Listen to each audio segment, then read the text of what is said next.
I'm going to tell the story, I would say, Ronald and the German chocolate cake.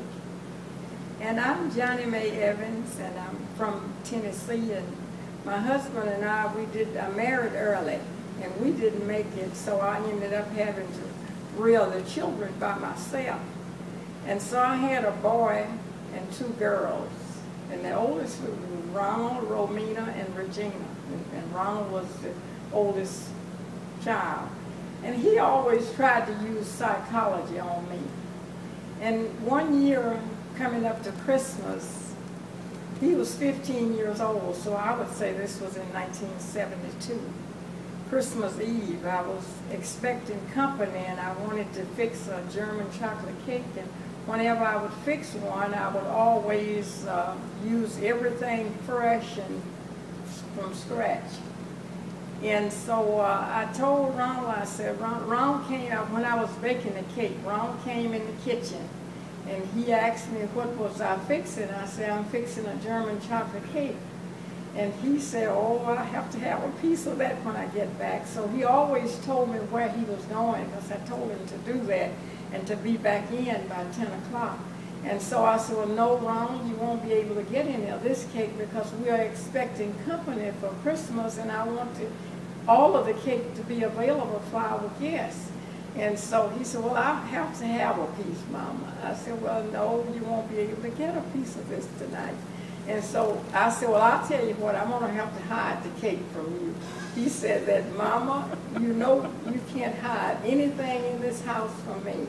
We had 5 rooms, living room, kitchen, and 3 bedrooms. And the living room and the dining room was together.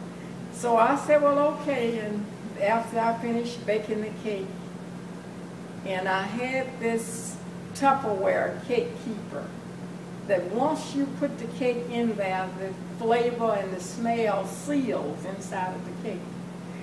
So I was just wondering, I said, well, I wonder where must I put this cake that Ronald can't find it. And so I went in his room and put it beneath his bed. So when he came in that night about 10 o'clock, everybody else was in the bed. And I heard him in the kitchen opening all of the cabinet doors, top and bottom.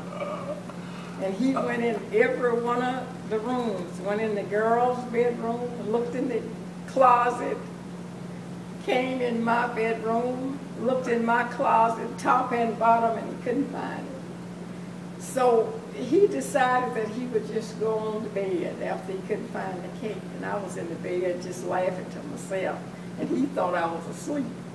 And so he left his door open. And so that next morning, about 8:30 or 9 o'clock, I got out on my knees, and I crawled in his room, and I had to raise the cover up just a little to get the cake from beneath the bed. And the cover moved, and he said, Mama, said, what are you doing under my bed?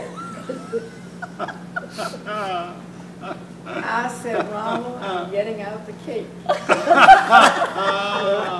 And he was so outdone until he just turned over and went back to sleep. And he was not any more good for the rest of that day. I don't even think he even ate a piece of the cake. Because he was just so sure that he was going to be able to find it, and probably wouldn't have eaten the biggest of it up that night before Christmas. And it wouldn't have been anything that I could have done about it. But that really did get away with him. That I pulled that cake out from under his bed that next day. And Christmas Day, he was not worth a quarter.